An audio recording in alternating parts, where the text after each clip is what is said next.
Yeah, we got a couple things for you guys this week. It's Tuesday, so it's Tuesday's episode. See you guys Thursday. First and foremost, let me go to the SoundCloud and shout out everybody that's been listening to us in the top states. Shout out to United States, shout out to Canada, and shout out to Norway. Shout out to everybody in those places. Like I've said before, if you take a screenshot and you send it to the Facebook page, the Average Guy Podcast, we'll shout you out on the next episode. But yeah, man, I got all my co-hosts here. I got my boy Ryan. I don't know where he is, but okay. I got my boy Corey. What's happening? What's happening? Ryan, you staying off camera today, Ryan? Nah, hold up. Nigga coughing and shit, man. Right. Oh, bro, nigga, sick as fuck. Oh damn. Eating that coochie. I told you about this shit, man. And we got Brandy. We have a new co-host. Shout out to Hey, everybody, girl. Brandy. Hey. Hello. Hi. All right, so What's up, baby? we're gonna start off with Stephon Clark. Corey, I'll let you take a mic on this one because I know that's what you was wanting to do. Oh man, I'm just gonna delve into that real quick. So if y'all don't know, I think it's been probably about a couple years now. You had the murder of Stephon Clark. No, I think that was about a year ago. A year ago. In Sacramento, you got the Stephon Clark murder where he was running from police. Well, no, somebody had called the police and said he was going through people's backyards and hopping the gates. I think he was on the run, and and that's what it was. And they had him on helicopter video. They had his heat signature, and that's how they found him. They found where he was hiding, and then things get kind of jaded and it's kind of blurry on what happened, what actually took place. But they ended up pumping about, they shot 20 shots at him, 8 of them hit him, ended up killing him, and all they found was his cell phone. Now, granted, it was dark out there. Who knows what happened, what kind of sudden moves were needed to be. What kind of sudden moves he made or whatever. 20 shots is unnecessary, but where it got tricky was in the police video. They the audio cut out. They muted their microphones a few times. Now I've said this countless times. When it comes to police videos, it should always be everything should be up front and out there, and it should be out there for the public, just because of the past and the history that the police has, and yeah, just for everything should be public. It should be put out there, but nothing should be cut out. And so, and if it's not, then there's a problem, and there should there should be some type of punishment handed down on the officer. But one thing I wanted to point out, now, did y'all see what happened with the protest? Because the officer he wasn't charged. And there was another one, the officer in the Terrence Crutcher case, the one that had his hands up, and it was from a helicopter view. And now he wasn't complying with police demands. They could have very easily tased him, but they decided to instead shoot him.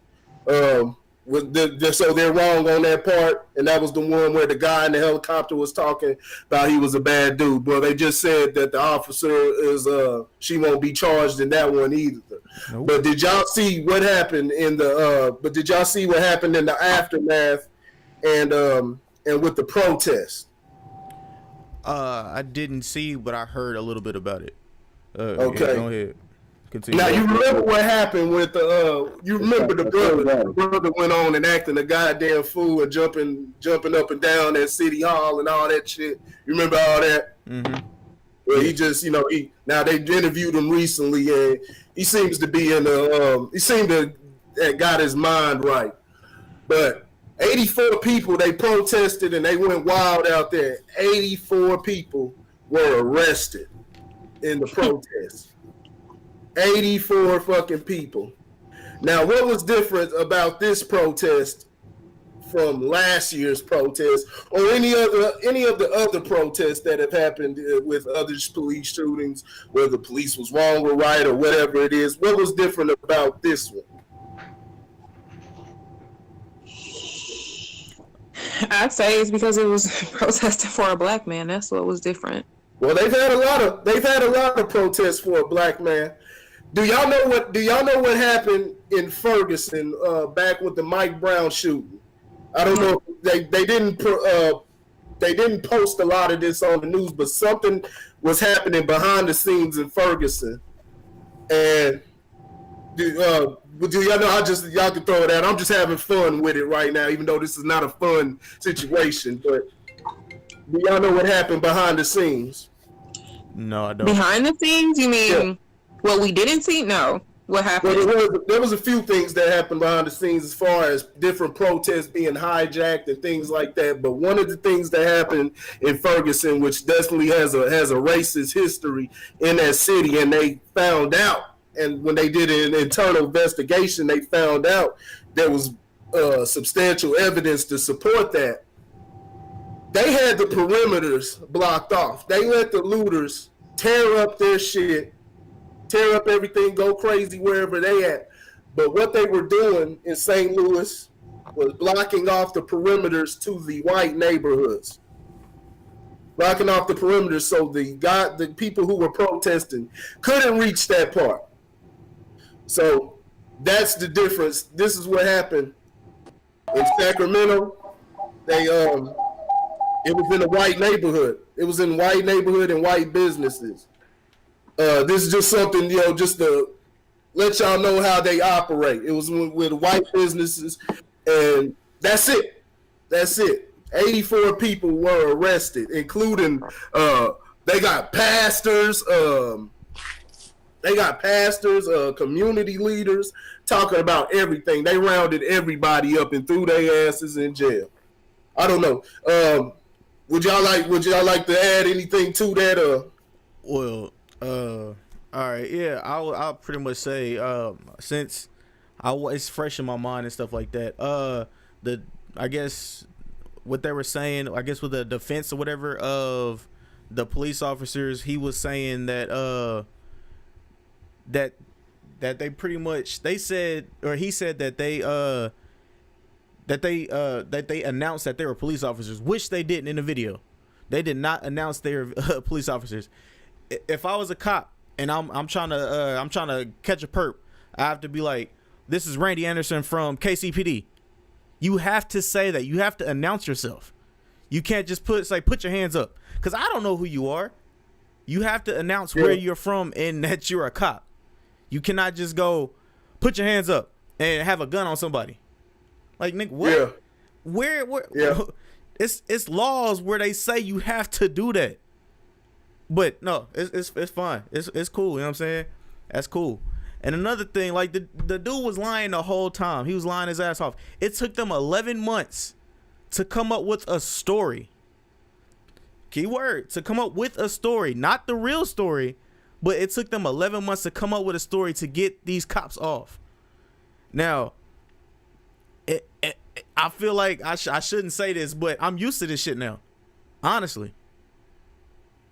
I'm to the point where if a cop's like, "Oh, put your hands up," my hands are gonna be up. Let me give me your wallet. I'm not putting my hands in my pocket. I'm not putting my hands down. My hands are gonna stay up. If you get a problem with it, you got a problem with it. You know what I'm saying? But it's just like we see this, and then they come up with bullshit excuses every fucking time. Every time. And they always get away with it. Always. Like and then they said that he had drugs in his system. What the fuck does that have to do with anything? Then they also brought up that he had an argument 20 minutes earlier with his girlfriend. What the fuck does that have to do with anything? What does that have to do with anything? And then they took some of his computers and laptops and shit like that and said he was researching ways to kill himself. What the fuck does this have to do with anything about this motherfucker getting killed by the police? What does that have to do with anything? Like Well, you're trying to defame. They always come. They come with smear tactics. They're doing that in the Botham Shimjon case down here in Dallas. I heard about that. The lady who filmed it, she did an interview with the Advice show for Phil from the Advice show, and she actually chose Phil over the mainstream networks. And a lot of the mainstream networks were calling her and asking her things like, hey, what does he have that we don't have, and different shit like that. And then they started a smear campaign and trying to discredit her name, and she's not even, all she did was just provide evidence. So they're gonna do those certain things. But I just wanted people to see the political game that gets played every time, and why we continue to have these problems, because we're not putting our power in the right places. We have the power and we can gain that power, but we're clearly showing that's clearly showing the hole in, well, I'm not even gonna say armor, because we don't have no fucking armor. We're defenseless. We gotta build armor. We gotta put some money behind some shit. You know what I'm saying? Because that's the game. That's the game that's being played. Like I said, 84 people, and it was the same type of protest that was done last year in the same city. But the difference was that this protest was done in white areas and when white businesses where predominantly white people stay at. And so, and it's that simple. So that's what I just wanted to get that correlation, and because I don't think a lot of people knew that the officers back in Ferguson, they were lined up around the city perimeters and around the suburb perimeters and blocking off. So they let them do what they needed to do off in Ferguson. But you're not gonna come past this line, nigga. That was their mindset. You're not gonna come past this line, because you come past this line, you out of pocket now. You can burn all your shit up, tear all that up, but dude, you cross that line, they just showed you. So I just wanted to bring that up. Y'all can add more to it, or you got anything to add to it? Ryan, Brandy, I got anything to add to it? So that makes perfect sense, though. I mean, just a question to all of you guys: what do you think any of the protests that you've seen in the news, including Ferguson, what have we accomplished with that besides tearing up our own shit?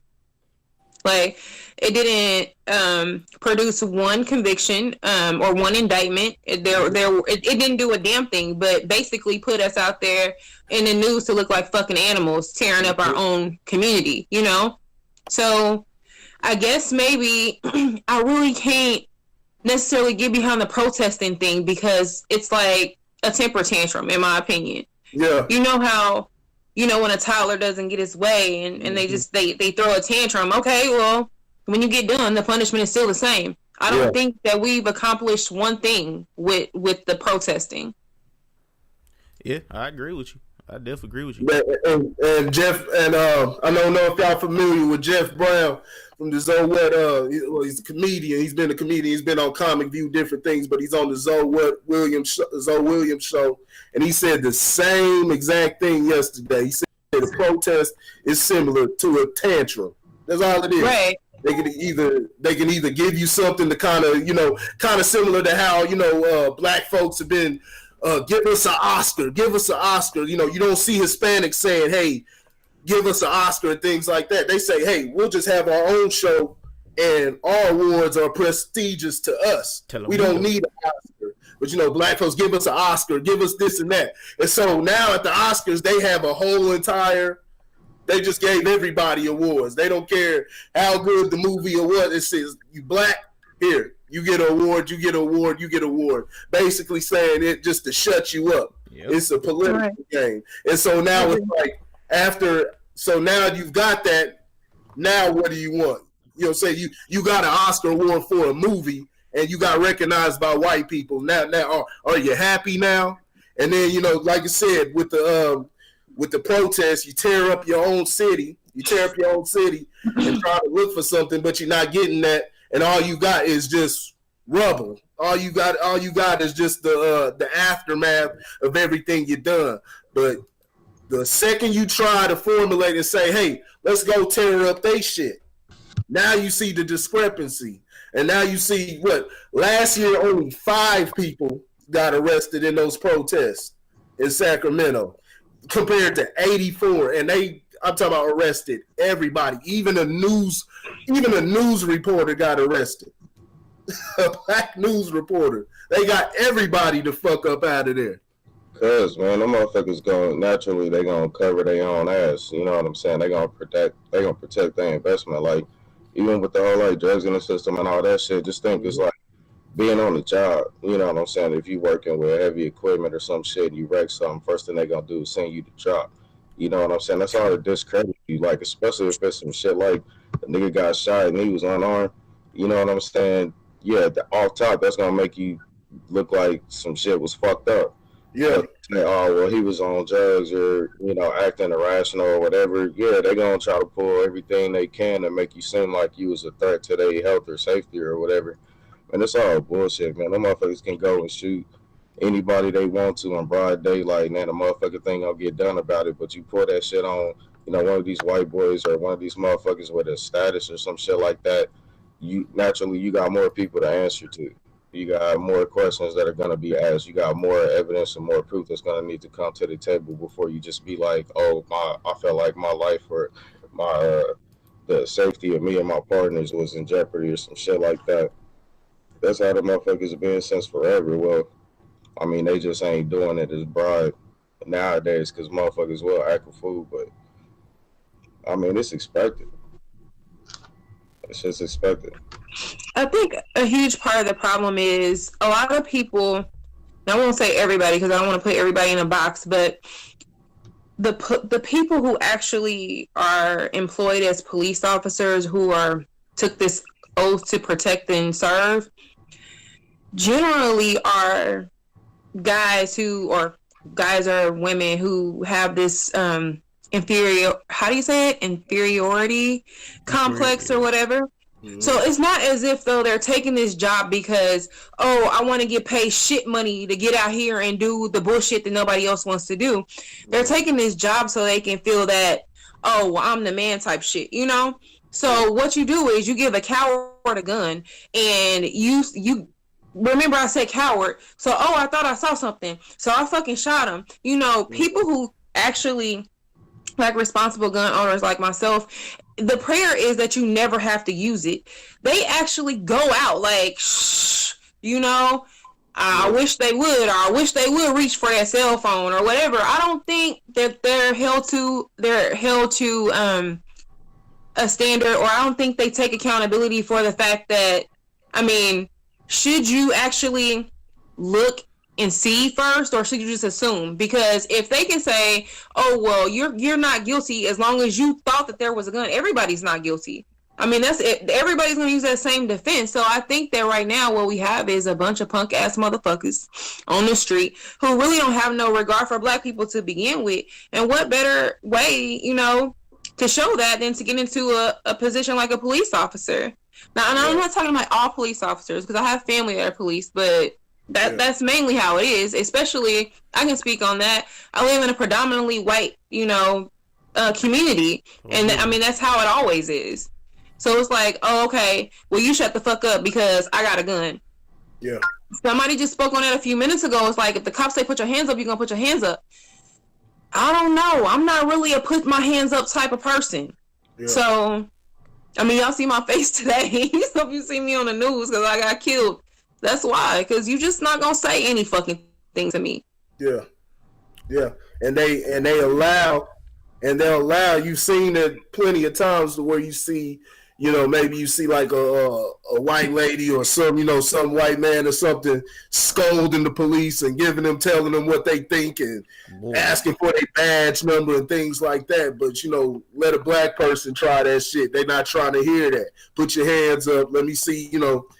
It's crazy. I typically, for the safety of the person, now, when a person decides to challenge them, I'm never going to say they're wrong when the police is being disrespectful. Now, if you're in the wrong and you're doing some crazy shit, you know what I'm saying, you doing some crazy shit and they tell you that, you know, they try to apprehend you or they tell you put your hands up, you don't do that shit, and you know they need to do the necessary things. They need to try to keep it from being lethal. You know what I'm saying? Right. A lot of times they don't. You know what I'm saying? They got tasers, bean bags, all type of different things. But, you know, like that one guy, they had him on his back and they shot him in the back, and the police officer talking about, I thought it was my taser.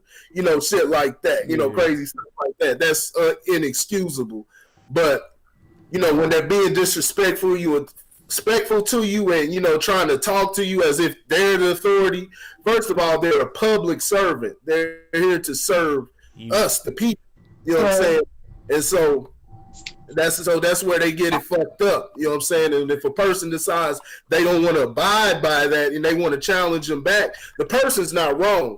But I just tell people to don't hold court in the streets, because I want to see everybody, no matter, you know, what color, race, but mainly to my black folks, because they're the ones that get discriminated against the most. I want them to do not hold court in the streets. Just do as they say and live to fight another day. Live to fight another day, because I want to see your face tomorrow, and there's a fight that can be had. You know what I'm saying? There's ways to fight. Man, we should be able to stand our own ground. Shit, these motherfuckers is always armed. They always got vests on. It could be a traffic stop, a domestic violence call. It could be a jaywalker. These motherfuckers always got an arm at their side. Or we should be able to, you know, ain't no put your hands up. It's not, motherfucker. What do you want? What do you need? What business do you have with me? Like, I need to know what your intentions are first and foremost, because niggas is getting shot and they ain't got shit on them. Niggas is getting shot for the wrong identity. You know what I'm saying? I no longer feel like your intentions are healthy to my safety. I no longer feel like you're here to protect and serve. Nigga, I feel like you here because you won't smoke. And nigga, the way times is now, shit, I wouldn't be surprised if a motherfucker had that shit to get you that smoke. Now, the only reason why I say people have to have a level of discernment. There's a lot of people that can't use that discernment. Sometimes a person could.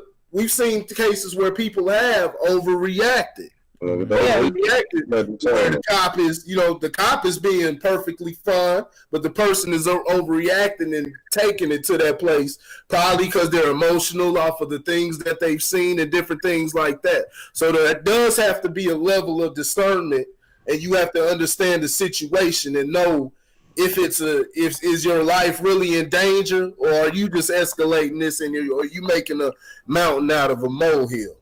But that's true.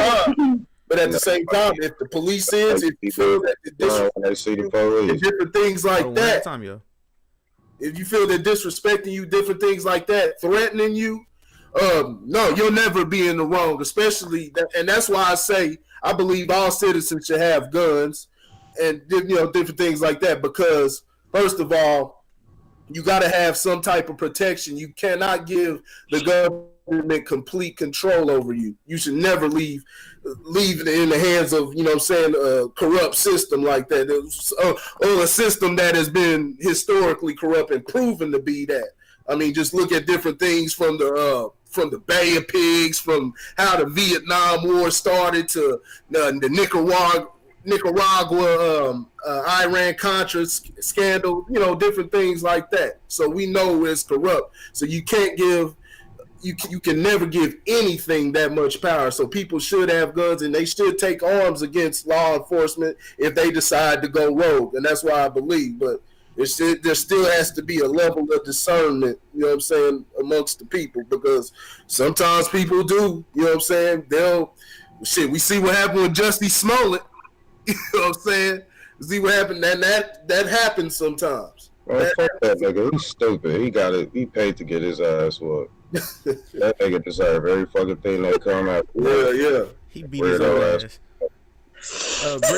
Brittany, or Brandy, you had something to say? I was just gonna say, people have become, you know, very hyper vigilant, but I mean for good reason, because I know if I get pulled over, I'm instantly like trying to call somebody or trying to take a video or something. It's not, I don't feel like, oh, you're just trying to reprimand me because might have been doing 90, maybe. I feel like you're trying to kill me. So, I mean, instantly, I'm trying to get on the phone with somebody who can be a witness, and it shouldn't even feel like that. Yeah. I mean, it feels like you're being. It's like a witch hunt. Yeah. Okay. Yeah. I definitely get that. Ryan, did you have anything else before we bounce out of this one and on to the next thing? Fuck them all, man. If I know you got a pistol on you, I have every fucking reason to have mine in my lap. And if you come to my window with your hand on top of your pistol, you might catch a fade. Damn, you might headbutt a bullet, dog. You might want to chill with that one. Let me look at your face so I can see. I'll be like, I talked to him one time. Yeah. Post on Facebook, just know. That's why we're gonna have the discussion about the election on Thursday. We're gonna have a deep discussion about the election and what's at stake for this one, and the different tactics that are being played by the bipartisanship and different methods, different tactics we could take. If anything, the revolution, like I said, the Gil Scott-Heron line, the revolution will not be televised. If I go out, nigga, I don't want no balloon release. I don't want 2,000 people at my funeral. I want to burn this motherfucker down, nigga. Everything.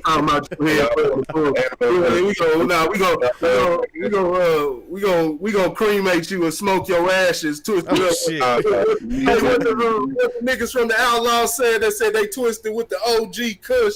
We gonna get started, Randy. You need to get shot, nigga. Fuck that, nigga. I need it all. Go. But we gonna talk about what's at stake with this next election and different things. Like I said, it begins with us. It begins with we have a lot that we have to change within our community and get together. But at the same time, there's a lot of things that we can. We can play the political game too, and it's time to start playing that political game. So we'll have a real.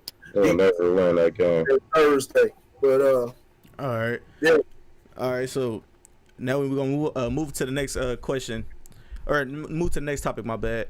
All right. So who tends to be more abusive in a relationship, men or women? Who tends to be more abusive? Men. Oh. And we have a fight. Go. All right. Since you're the new guest, I'll let you go first, Brandy. I think physically abusive, I'd say men. Verbally, women. Ooh. Okay, physically abusive men, verbally women, and mental women. Mm-hmm.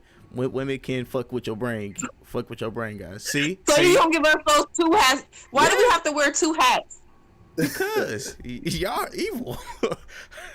I love y'all, but y'all be evil sometimes. Y'all know where to hit a nigga in the heart, where it hurt. But yeah, my bad. That's true. See? That is true. See? And that's I'm sorry, from the average guy. Ladies, that's true. Ryan, you ain't got nothing to say?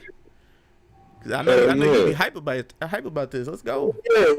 I know you got some shit to say. I know he got something to say. Women are abusive as hell, and they physically violent, man. You ain't never been in no domestic situation where your girl was whooping your ass and shit.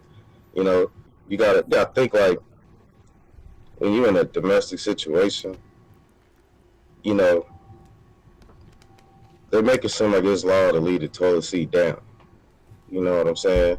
My first argument with a chick came from me telling her, it's my house. We leave the toilet seat up in this motherfucker. Like, shit, this man, like, it's me and boys here. Like, she's like, fuck that. They don't know. A real man, hold up, bitch, you can't keep on first. I don't want to hear no. And then it's like, I'll just keep it on the abusive end. We'll take out the getting beat up by chicks. Okay, so I feel like too much power is given to women off the flip. Like, when it comes to kids and shit. Like, if you ain't married to a woman, like, she's automatically made a custodial parent of your kid, right? So y'all fall out, and if she ain't, like a solid built type chick, that's all the power in the world. If what I'm saying, if you a dude to give a fuck about your kids and shit, you know what I'm saying, she can take off, burn out, wooty wop, solely to hurt you. Like, no fuss given about, how it affects the innocent people and shit, just to hurt you and to get away with it. You know what I'm saying? So there's like an emotional pain that comes with that. And then it's a financial burden because now you got to put up like thousands of dollars going back and forth to court, you know what I'm saying, just to get the shit laid out, just so you can legally be there. You know what I'm saying? So that's like one thing there. And then outside of like the kids and shit, you arguing over like who gonna cook, who gonna clean, little simple shit. Like, I feel like, man, it's your time to cut the grass. Wait, Fuck what? You, man. What? Get him, Brandy. Get him. Cut the grass. Get him. Wow. Get him. Yeah. Get him. Somewhere in America right now, there's a woman waking up at 5:30 in the morning just to go out, throw some gas in the lawnmower, and crank that motherfucker up just so her man could be happy. And she's happy about doing that. You know what I'm saying? She's trying to get musty for the hubby, and that's cool. You know what? Can I speak on that? Go. So I was making some valid points, man. I'm sorry. Go ahead, babe. I didn't mean to. Go ahead. Go ahead. Brandy, go. It's all on you, Brandy. Go. Okay, so let me speak on this really quick because I've been married for 20 years. Okay, and so this is the thing. I'll speak from personal experience. When I first came into my relationship, I came in with a lot of preconceived notions that this is what the man does and this is what the woman does. And that's only because, I was raised by my grandparents, and my grandmother, of course, she never worked and she took care of the house. And my grandfather was a manly man he worked and he did all the maintenance and all the other shit. However, each situation is different. When you enter into a relationship with someone, you need to establish the guidelines between you two. It should not be what you heard or what you think a good woman is supposed to be. I see this all the time with women saying, oh, well, I'm a good woman. Okay, well, who the fuck told you? Did your man tell you was a good woman, or did you establish that criteria on your own? Right. So if it's established between those two people, hey, sometimes I cut the grass. I know women that cut the grass. Me personally, I don't, but I have, severe allergies. But he also doesn't do some things that I do. But that's something that we have established. What you guys deal with, you deal with a lot of women who don't really know what the fuck a relationship involves. They just heard, or they think they know, or they saw some memes or some shit on Facebook. But when it comes down to it, they don't fucking know. Y'all, you just gotta communicate. And if I could go back to the child support thing really quick, because this shit kind of burns me up. When you say that the law is for women, I want to say that's partially true, but I also want to say it's a whole lot of women out here fucking struggling to take care of these babies on their own because, you nut and get up. Shit, we stuck. Mm-hmm. So you gone and I'm here with this baby for the next 18 years. So I do understand the purpose of child support, but also I don't agree that it should just always be, oh, okay, well, it didn't work out. She go file child support and now I'm paying and she the custodial parent. It's cookie cutter justice, you guys. It's cookie cutter justice. Child support don't give a fuck about them kids, nor do they give a fuck about you. What that child support is for is to keep them from getting money from the state. So they gonna find your black ass so that they not liable for your five kids that need Medicaid and food stamps. Yeah. So if you find yourself in that situation, you just gonna have to either kill the bitch. But you're gonna have to pony up some money because it don't cost shit for a woman to go down to child support and get child support filed against you. Nothing. But it does cost for you to try to get rights or joint custody or whatever. A lot of times y'all give up. Y'all just be like, man, fuck that bitch. Don't give up. Like, show up to the court hearing. I need to find some of them hit hitman. You know, so, No. yeah, I got this bitch address, man. I know where her food stamp card go.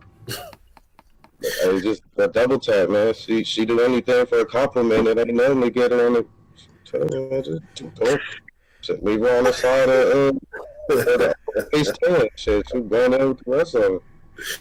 All right, continue, Brittany. Or Brandy, my bad. Continue, Brandy. You keep calling me Brittany. My bad.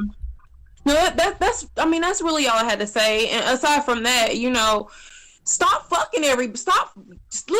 raw dogging. That's just all it is to it. If you don't want no fucking kids, you know what it takes not to make kids, right? Not for real.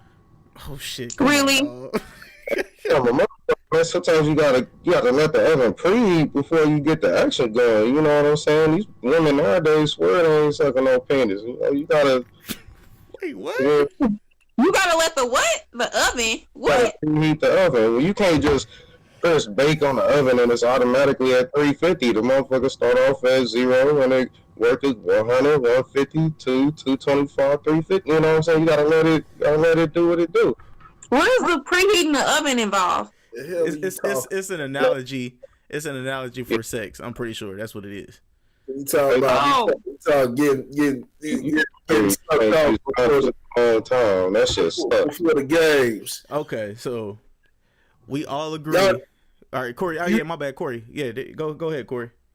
Brandy said everything. She stole the words right out of my mouth. She said everything that I've said over and over again. First of all, as far as relationships, there's no right way to do relationships. Now, there's ways to respect each other, and you respect each other the way that you want to be respected. There's different ways, and different moral type of things. Where the hell was I about to go? Exactly. My point exactly. If I say these women ain't shit nowadays, you got some No, stop. You got some good Now ones. there's different things. Now there's different ways you move relative to Don't be men trying being men. Stop talking, man, Yeah. nigga. Damn. Yeah, let him get his thoughts. Go ahead. Different ways you move with men being men, women being women. You have to plan accordingly. Men don't get pregnant. They don't hold birth for 9 months. A woman does that.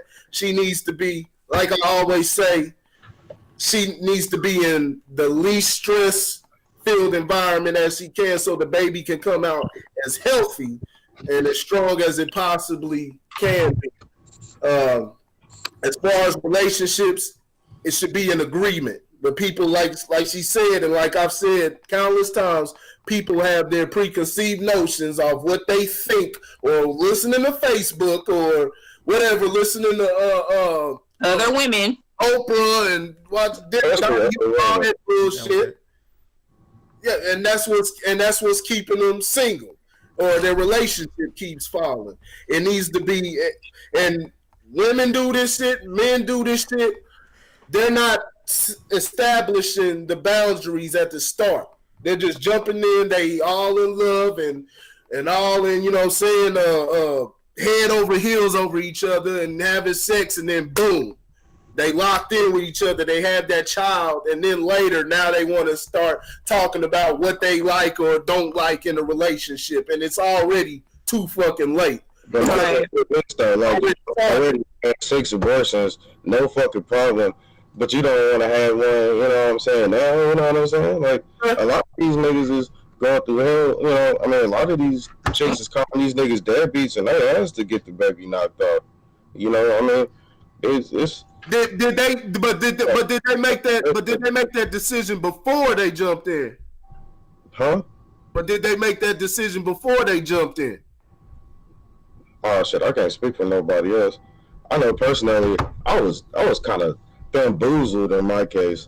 I got finessed where this is when I realized, like, you ain't gotta have no money for, women to get something out of you, you know what I'm saying? Cause like I wasn't balling. I was just around. And I don't know about all that. But Wait, what? Yeah, you know how a lot of people be like, women, they like when they get pregnant, that's when they go crazy. like the hormones and shit, like they be acting crazy, and then they have a baby and shit. Cool. Yeah, it was like that for me, but they gave me a picture of what I assumed was normal when I met him. You know what I'm saying? And then the fucking started, and then the pregnancy started, and the crazy shit started, and then I was like, okay, it'll be over with in a couple of months. Then they had the baby, but they stayed crazy, and I was like, okay, maybe it's postpartum, but they stayed crazy. After that, and I was like, oh, this is who the bitch really is. Okay, you got me. And that was kind of my story. And shit happened after that. So pretty much what you're saying is you fell in love. Well, you didn't fall in love. You met the you met the representative, and you only met the representative. You didn't meet the real person until it was too late. Hey, Ryan, do you want to go through the story? Do you want to go through the story? I mean, I got hella story, bro. No. Do you want to go through the specific story? Hell no, nigga. Okay. Because I remember there was a conversation me and you had in a parking lot. There was a conversation me and you had in a parking lot in Belton, Missouri, when I said, "Nigga, you crazy." You don't remember that? I always remember he fell out. I do remember that. And I'm disappointed in you because you should have been a lot more convincing. How much more convincing? Should have slapped my ass, nigga. I begged and pleaded with you. I said, nigga, you out your goddamn mind. But y'all be thinking everything I say. I'm the crazy one. Y'all be thinking I just be running my goddamn mouth. Okay, so that brings up another question. So since we're talking about representatives and stuff like that, do we need to start vetting the people that we have children with? Well, why not? You vet everything else. Right. If you're going to use a service, you vet. You absolutely take them through the vetting process. Why the fuck would you just take something as important as having a child with somebody and not do the same thing? Right. Because people don't do that these days, and people will do more homework on what car they want to drive more than their relationship and who they're about to have a child with. Shout out to our brother Lauren. He said the lack of sexual education. What you about to say, man? What'd you say? I was saying you got to take into consideration the bloopers in America. Like all of them, I got 3, and all but my last one were bloopers. Like my first, they were bloopers. What? First, I wasn't even expecting. Nigga, I really went out on the whim because I don't even think we finished fucking when we got here and shit. And that paperwork had so many nines on that motherfucker. I was like, God damn, I somebody who's out to get my ass. Shit. You are out to get you. That was who was out to get you. You was out to get your damn self. You gotta take some accountability, man. Man, your do game trash. Yeah. This nigga do not listen to a word this nigga. Well, I'll be asking like, what's your credit score and all your tubes tied? Niggas full of shit. Yeah, there's no right way. Well, back to we done veered off. We were talking about abuse. We were talking about who's more abusive.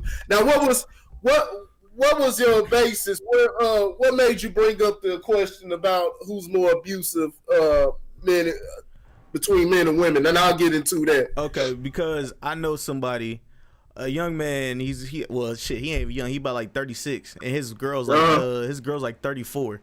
You know what I'm saying? But she be beating the shit out of him sometimes.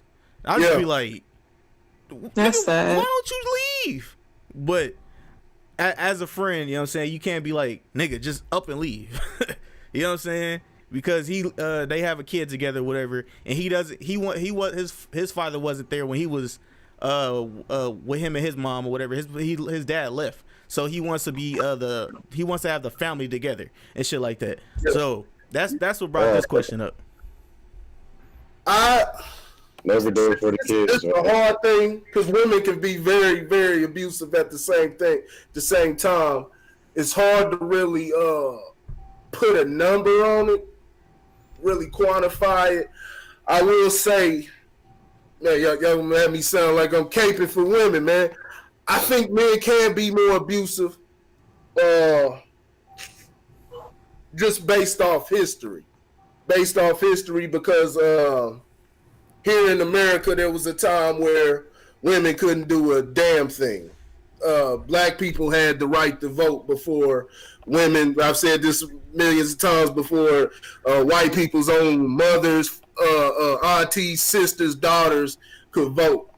And it was actually acceptable. I mean, shit, if you, what was that show? Archie Bunker? He used to be talking crazy to his wife, threatening to slap her, different things like that, get over the stove and cook and shit like that. So it was actually something that was accepted.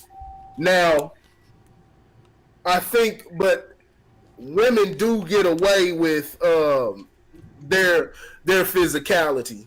Women do tend to get away with their physicality, and they get carried away, and they a lot of times they try to hide behind the fact that they're a woman, and they try to test men.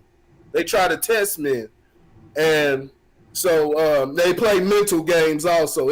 That's part of the mental game that they play, because they know that they know that the way that the system looks at it and the way the system views it.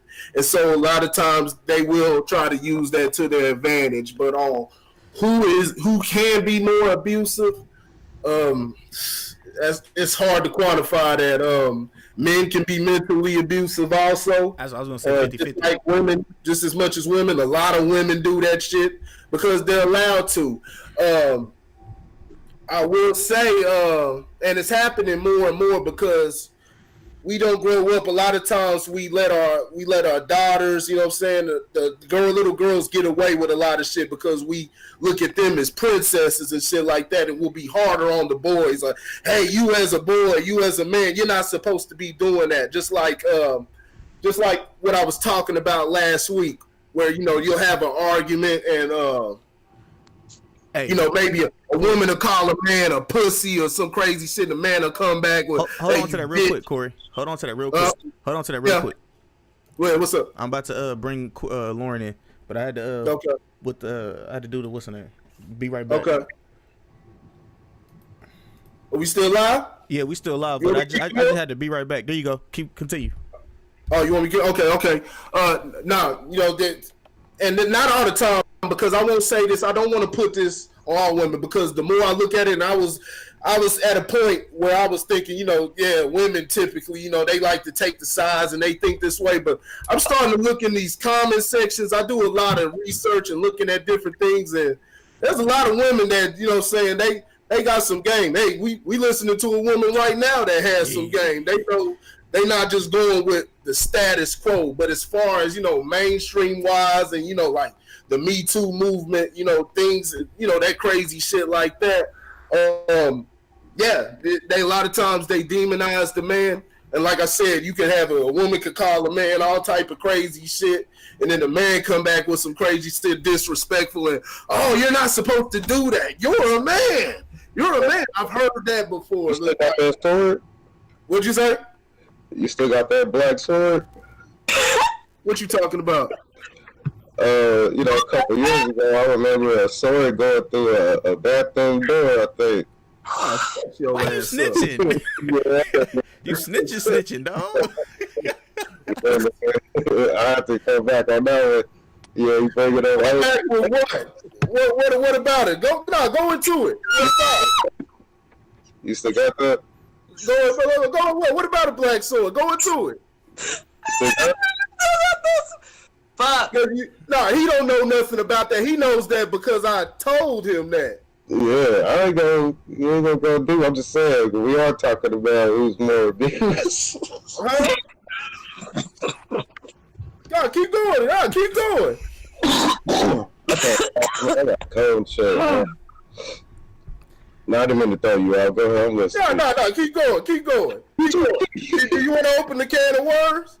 Nah. You want to open the can of worms? Nah, man. Okay, put the top back on, because it's dirty in that motherfucker. Oh, Lord. All right, Lauren, did you want to say something? Do you? Yeah, man. Go ahead. All right. Yeah, so A little hot. I mean, abuse is all about self-esteem, man. You know what I'm saying? You can look at it from both angles. Most of the time an abuser, you know, is abusing somebody else, not only because they're allowed, but also because they've seen that pattern. You know, there's a history of, you know, maybe the father, you know, mothers, you know what I'm saying, was abusive toward the other parent. The person getting abused, again, it's all about self-esteem. A strong person is not going to allow somebody to abuse them, whether it's physically, whether it's verbally, psychologically, any of that. You know what I'm saying? They're not going to allow that type of behavior. You know, so when you have value for yourself, just for self, those things don't happen. You know, and oftentimes love allows us, you know, to put our guards down, overlook, you know, some obvious glaring things that we probably wouldn't ignore if we weren't so deep, you know, into the loving part of the relationship, you know. So you always have to value yourself in a relationship, because if you're not growing, your relationship is not going to grow. And ultimately, a lot of relationships fall apart because one of the two people aren't growing, or maybe both of them, or maybe they're growing apart. You know, that happens too. You know, men and women abuse. I think women do it more psychologically and mentally. I think men are more physical abusers. I mean, women are sharper than men. That's a known fact. You know, so women will take advantage of that. Men are physically stronger than women. So men take advantage of that. What proof do you have that women are sharper than men? That's a fact, homie. That's a fact, homie. Where men get the upper hand is when the emotion comes into play, because then women get out of pocket. But there's a proven fact that women are sharper than men mentally. It's a fact. Look it up. Do your studies. Do your Googles. I won't say sharper. They men and women are equally as sharp. Now I think men tend to be sharper as far as moving through life, because they're like I said, they're brought up to be that way, because there's more with discipline brings that type. You know what I'm saying? Now, not to say that it works all the time, but men tend to be more disciplined at times, whereas we do have a woman here, Brandy. You can speak anytime. At times, and so they grow up with that. Now, I'm not gonna say one is sharper than the other, but I think men are more equipped to go through life. You know what I'm saying? Am I wrong? I think men are bred survivors, but I think women are bred thinkers. And so that's where you have the difference in the two. I wouldn't say, oh, women are smarter. I think we do have the upper hand in some areas. Like I said, I mean, we're thinkers. We practice fucking thinking. Like, way before you thought of that bullshit, we already thought of it. You know? So when you try to run the shit back to us, we're like, this is the shit that I would have been practicing. So, you know, it's like, I don't think, I mean, when you say sharper, I would have to agree, but I will only have to agree in certain areas, yeah. And also, when you mentioned the emotion, so if I could say this, a lot of the reason why some women don't make it in certain areas, like a business, or wouldn't make it as a president, is because we lack the ability to remove emotion when we are expressing ourselves, be it verbally or physically. You know, that's why y'all be like, damn, I fucked the bitch and now she think we in a relationship. Yeah, nigga, because we are. Shit. But it's like, we lack the ability to remove the two things. So although we are sharper, our kryptonite is our emotions. We can't handle them sometimes. So I totally agree with you. Boo, Fuck that. No fight. I wouldn't disrespecting our ability to think. Y'all talking at the same time. What y'all saying? Lauren, go first. I'm not disrespecting our ability as men to think. I'm not saying that by any I'm not saying that. What I am simply saying is that men are movers more so than women. That's why men become the providers of the home in a lot of cases, because we're movers, you know. So we operate, you know, in a different thought process. We don't always critically think through things. We think through things a lot of times on a surface level, and then we move on that surface level. Logical. So that's all I'm saying. It's just a different method of thinking. You know, ours is more simplistic, where women get a lot deeper. You think I'm playing, Corey. I see you over there making a yuck face, but it's real, man. It's real. Now for a guy like you that's a thinker, that's why you giving me that face. But talk to the average guy. Yeah, like Ryan. Talk to Ryan. I'm gonna tell you right now, bro. I'm way past surface level, nigga. If you get me on some shit that I give a fuck about, bro, nigga, I got way too much time, nigga. I'm petty as fuck.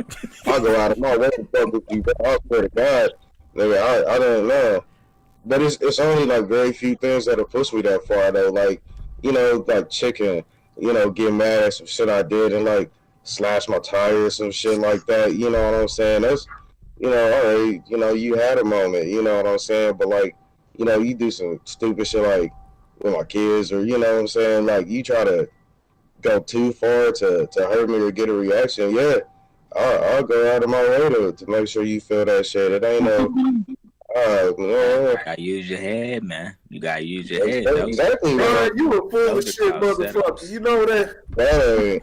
I'll be right back. Ryan, you a full of shit motherfucker. I'm glad you decided to keep that top on that can of worms. I'm glad you decided to keep that top on that can of worms. I'm beyond it to a certain extent. You know, I mean, once you go through the same shit for so long, you kind of outgrow it. You know what I'm saying? You become above it. But at the same time, like I said, man, it's only so far. Man, it's only so far you let motherfucker fly, man. You let them slide, they start ice skating and shit.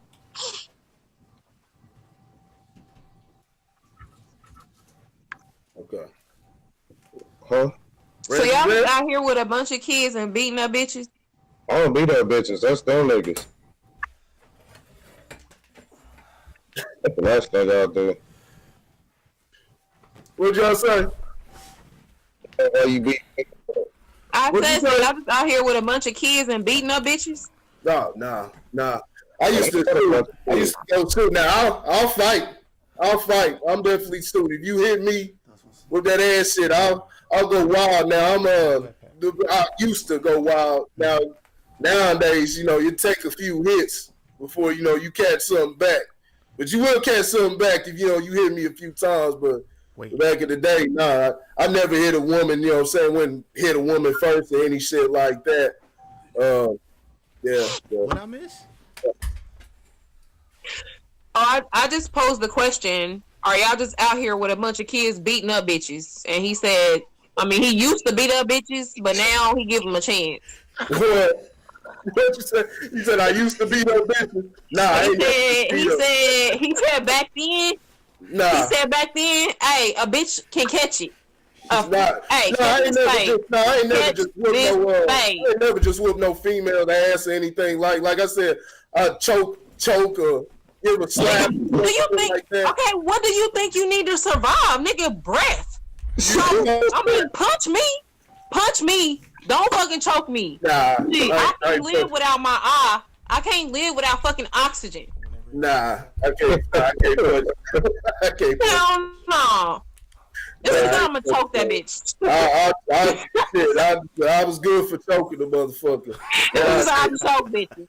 He said it's a difference. I don't beat bitches. I choke bitches. Yeah. Like, nah. Get it right. I choke bitches. Get it right. Nah, I choke bitches. I've had my run-ins, and altercations back in the day, but you know, that's still either here or there.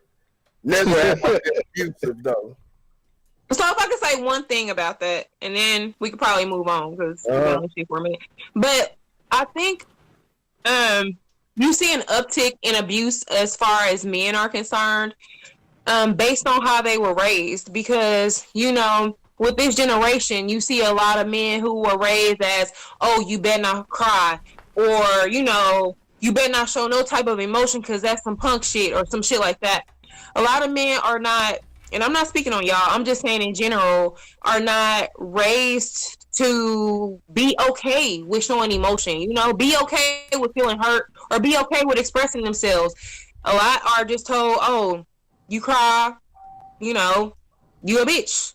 No, I think every man should cry. I think everybody should. I mean, because it's just a God-given emotion. So how can you take one person and because of their sex be like, you better not show this emotion because if you do, then you a fucking fag. You know, like, I don't think that's cool at all. I'm not saying you should just be around here dropping tears and shit because that's kind of weird. But, like, I think it's okay for you to show that. And when you make it to where it's not okay, they don't know how to fucking deal with it. So, bitch, I'm about to choke you. I'm about to take your life. And then we have, you know, another dead body. Because a lot of times and I don't want to necessarily, because a father can be in the house, and especially if you have an abusive father, but a lot of times they're in households where there is no father and they're with emotional mothers. And so when they see that and that's all the boy has seen, they grow up and then that's how they lash out, and they lash out in that same manner. They lash out in that same manner. So the woman will say anything or say one little thing, and here you see all these videos of niggas out there fighting, you know what I'm saying, fighting chicks and punching them all in their head, beating them in their motherfucking head like they crazy, and you wondering like, how did this even start? A lot of times chicks not even being aggressive back, and you'll see them punching, you see a crowd of motherfuckers around. This is just the type of, this is what I talk about, some of the behavior that goes on in, I'll just say, black community. You know, it's black community, aggressive behavior and the way that we treat and talk to each other. You see the way that the way men deal with each other, the way females deal with each other. They're you know, just all type of shit, man. And it carries over to the children. And so when that's all the children grows up, that's all he knows. That's all he knows, especially in, he's getting whooped for every damn thing, and that's the way, you know, the mom wants him to shut up, so she whoops his ass. So that's how he believes that discipline, or that's how he's going to get what he needs to get out of that woman. Or the same, vice versa for the female. So it's a lot of it is just learned behavior, and it's part of just the pattern that we all impose on each other. You know what I'm saying? It's just kids pick up that shit, and it just becomes a cycle, and keeps going on. But it's not something that's just exclusive to black community. I'm just talking about as far as, you know what I'm saying, because if anything, black folks are probably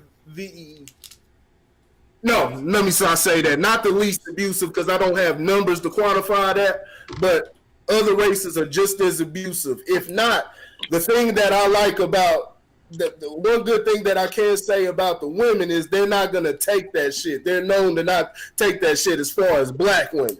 They're not going to take that shit. Huh? They may be starting that shit. Yeah, they be starting that shit. And that's a problem. There's a lot of times they do be starting that shit, but there's so many different factors that go into that. Like I said, hold on. Growing up black, and being in the communities, man, I can just go off of my experience, the things I've seen, shit that I've grown up, shit that I've noticed. A lot of motherfuckers see some ill shit that fucks them up. I can't tell you the amount of females that have said that they have been touched by some uncle or some grown ass man, something. You know what I'm saying? Boys go through shit too. You got people seeing death, PTSD, man. It's just all type of shit. It's so many things that it's hard to even put it into one thing that can lead to that. But it's just chaos. It's too much chaos. And so you're expecting the child to come up and behave in a normal way and behave the right way. But we as adults aren't being the example because we're taking things as, you know, it's normal. You know what I'm saying? If somebody talks shit to you, go whoop their ass. And so the man and the woman grow up to do the same exact thing. And so, yeah, that's all that is. I leave for 2 minutes, and I don't know what's going on. But on to the next topic, I guess. All right. So I thought y'all was listening. No, we still I'm talking. listening to you. We're here. I'm listening to you. No, I was talking about them. No, we was just talking about abuse. We were still expanding on abuse and different things like that. But what you think, Dante? Because the question was, is the man or the woman more abusive? Now, what we said, and I agree with them, men can be more physically abusive. In my life, now what I've seen, what I've personally dealt with, women have been abusive toward me, but but I think all in all, I think men, and I don't know. I personally don't know. I think men as a whole, and not just keeping it to black, but men as a whole can be more abusive because of their history. Women can be more mentally and verbally abusive. So I don't know. What do you think about that? You know what? I mean, before you even said that, that was my sentiments on it in general. Like, all right, can y'all hear me? We good? But before you said that, that was what I was gonna say anyway. Like, yeah, well, not me, but men in general, yeah, they can be physically abusive. I mean, every other thread I see on Facebook, I'm seeing some young lady talking about how their boyfriend of so many years, whatever, done abused them. And it's like, I'm sorry you went through that, you know, et cetera, et cetera. But at the same time, while I'm going through my news feed, and I don't know if this is everybody or just my news feed, but I'm seeing stats like the man ain't shit, the black man ain't this, the black man ain't that, this, that, and the third, and it's just like, what? But I mean, aside from just on my news feed in general, no offense, young lady on that's over here right now, but Brandy, but oh yeah, women is very, very, very mentally abusive and verbally abusive. You bitch ass nigga, you punk ass nigga, you this, that, and the third, et cetera, et cetera, et cetera. You know, go out and do this, go out and do that, or whatever. That's why my last boyfriend did this, my last boyfriend did. I mean, you know, I've heard it all. You know, sometimes I laugh about it, sometimes I take it in stride, like, well, maybe I need to step my game up. You know what I mean? Regardless, though, but it's because, you know, I've never been physically abused by a woman or whatever, but I've been mentally abused by a woman, you know. My father, I'm gonna say, even while he was with my mom, I remember a couple of arguments they got in, and matter of fact, I remember one of them where basically this was kind of like their divorce in general. It was like he wants to go back to school, so she told my dad at 44 years old, if you go back to school, we done.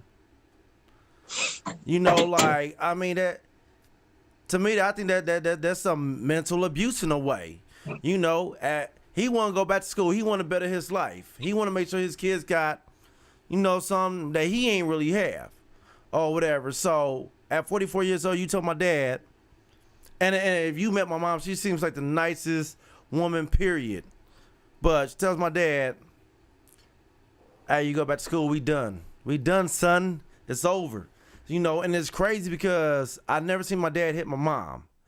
But I know growing up in their household, his father was very abusive. His father beat their mother. His father beat them as little kids all the way until they were teenagers and was able to move out the house.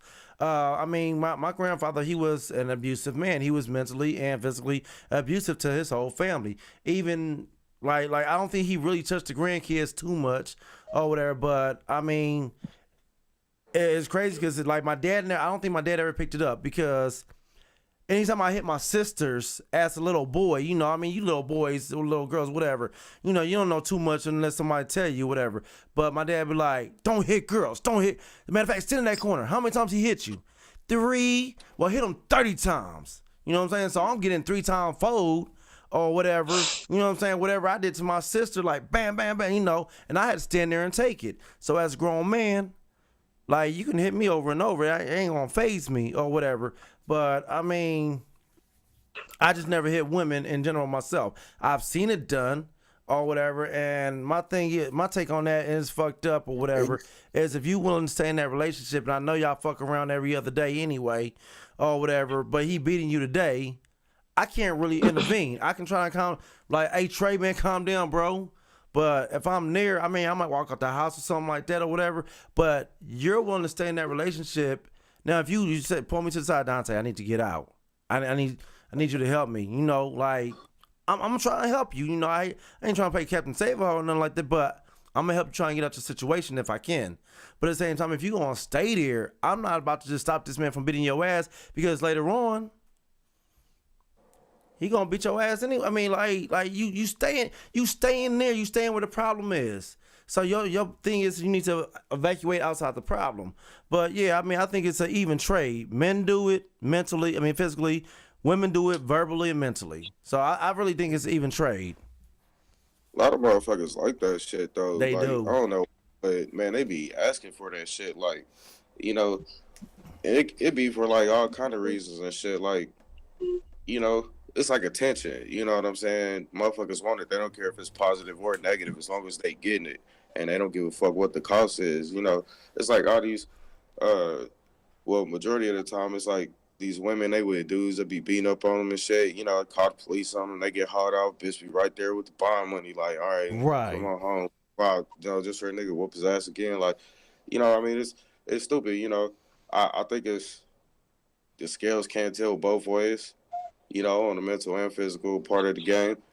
But majority of the time, man, you see that shit with like narcissistic personalities. You know what I'm saying? Like with my ex, you know, I ain't never like beat her up or no shit like that.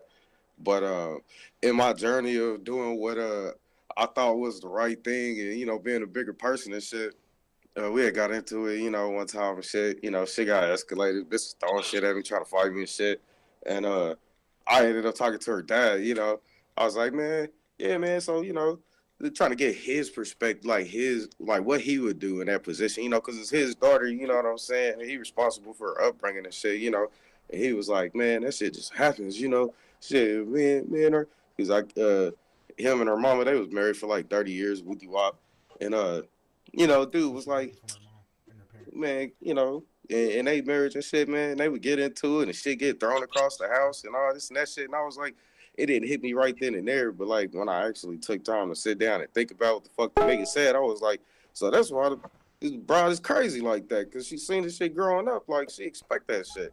Like, man, she don't get that shit from me, because nigga, I can't be sitting in jail. Like, yeah, all the shit that I could have done to outweigh risk and reward, nigga, I'm not about to be sitting in jail over beating no bitch up. Right. Yeah, I just can't do that. But, you know, like I said, man, there's some people who like that shit. Like, sometimes women feel like you ain't a man if you don't choke her up or slap her up and shit like that. Me personally, I feel like if it come down to throwing blows and drawing blood and shit, I don't need to I have heard that. Right. I have heard that before. I really, yeah. There is truth. There is truth to that. I've heard. I have heard that in certain situations. Yeah, you know, and I'm like, shit, nigga, I'm not about to jeopardize my freedom over you getting your rocks off from getting beat up. Bitch, you ain't. I don't like that type of crazy. Right. We do have to dominate shit or something, you know, some consensual beating up, but, you know, just because you mad and shit, you want to try to steal on me or some shit like that. Nah, we good. Man, I had one girl. I'm gonna drop it. I'm gonna say one little last thing for 2 seconds, and then I'm out of. No, because I wanted to say something. Well, no, I'm being quiet. I'm just saying I'm gonna drop it after that. But let me say my little thing, and then you got it. But I had this one girl literally tell me, if my man don't beat my ass at least once a week, I don't believe he love me. I've heard that too. On mamas. I've definitely heard that. Nah, that's something else. That's like a Stockholm syndrome type of thing, right there. Yeah, that's similar to Stockholm syndrome, and that's a sickness. She needs therapy, but I believe as soon as possible. Even them saying, if a man is agreeing to that, he needs a bullet in his ass. But even the same females that go bail that dude out after they beat them up, it's the same concept though.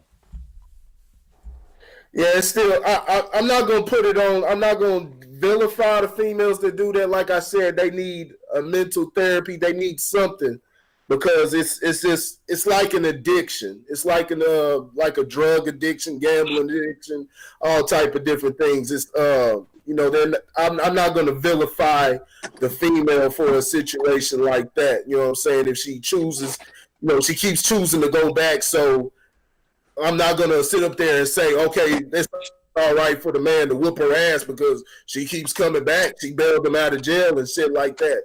He still needs a bullet in his ass. It's just a symptom of a sickness that goes on, you know what I'm saying, in society today. And that's just a mental sickness. That's what that is. And that's the man taking it. Well, they're both mentally sick, but, the man's clearly taking advantage of that. Right. And a lot of times there may be something that the woman may have to gain out of that situation.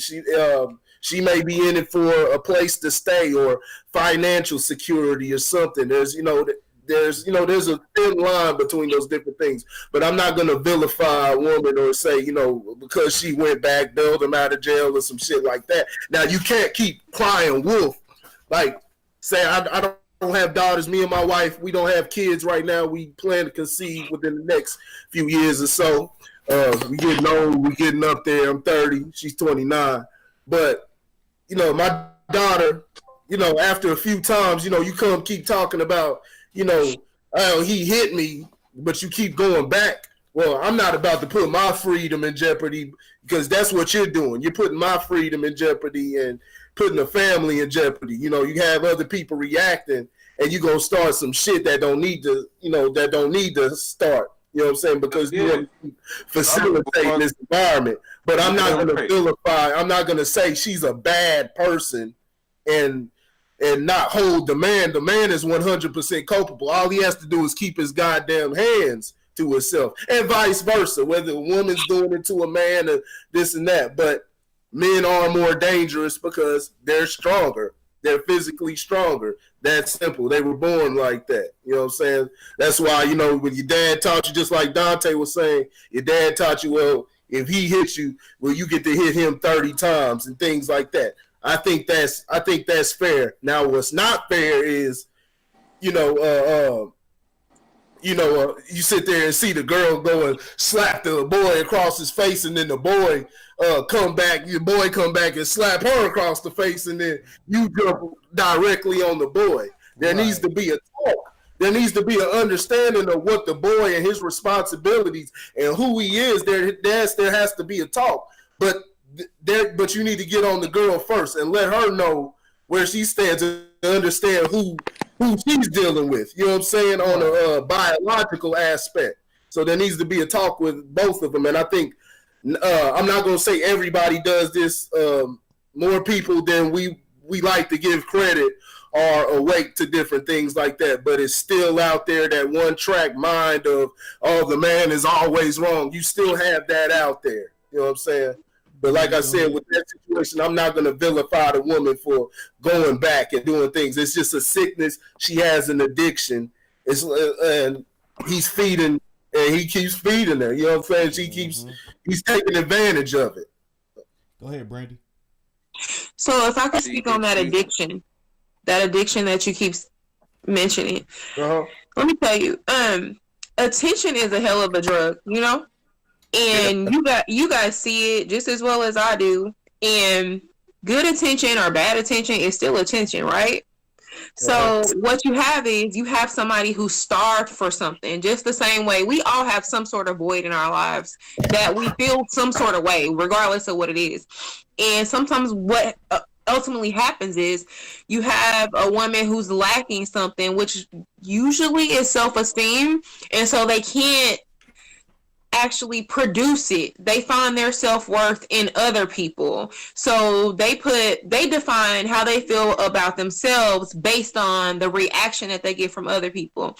So you see, like, I'm on this call with like skin hella fucking pale, nothing. I mean, and that's just me every day, unless I decide to do something different. But you also see females who can't even walk out the house without applying a whole face full of fucking makeup and all that other bullshit or whatever that they do.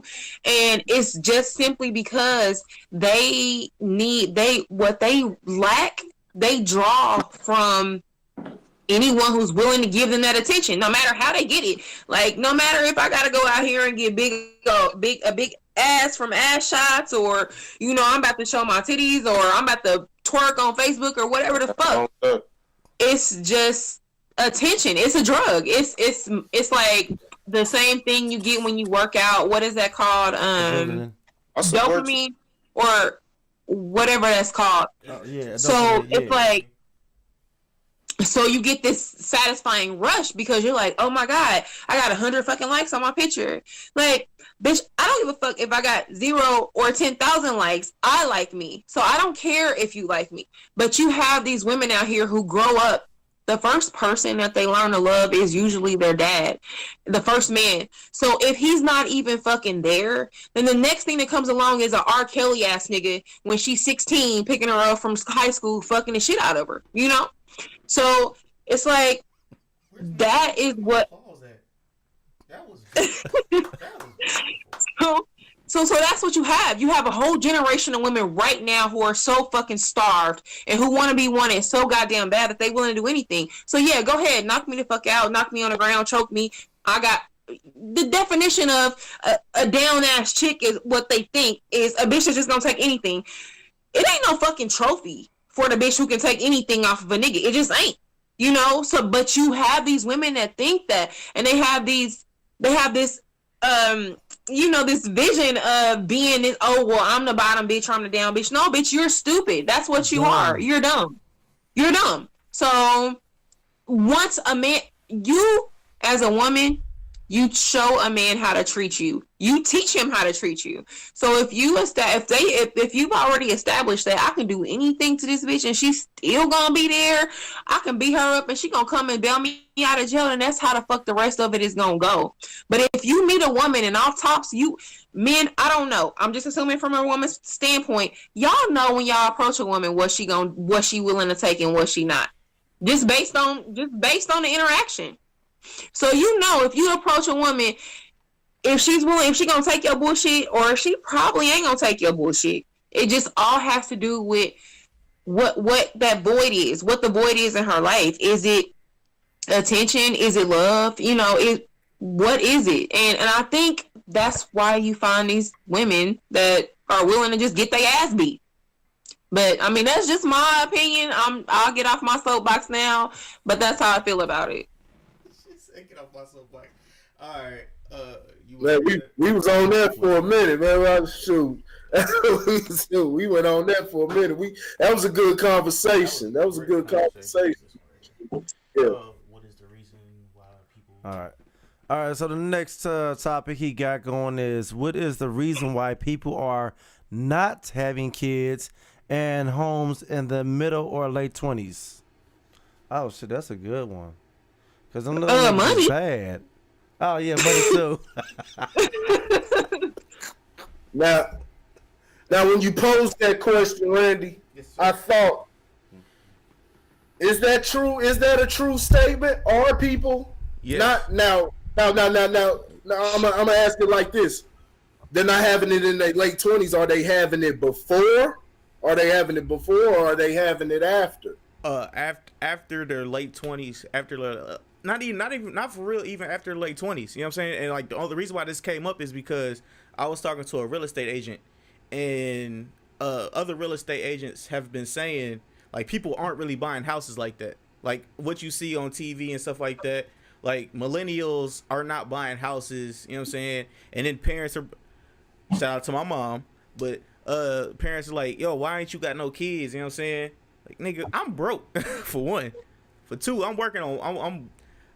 I want to be stable. You know what I'm saying? I want to be a stable parent. You know what I'm saying? I want to have multiple sources of income coming in, so my kid, I ain't got to worry about eating. You know what I'm saying? He ain't got to worry about having a roof over his head and stuff like that. You know what I'm saying? Like, I'm doing cool, but I'm not doing where I need to be. You know what I'm saying? Where I can have a kid and be and not worry about living paycheck to paycheck. If that makes sense to you. You know what I'm saying? Yeah. So that's where that question came up. So yeah, what are your thoughts?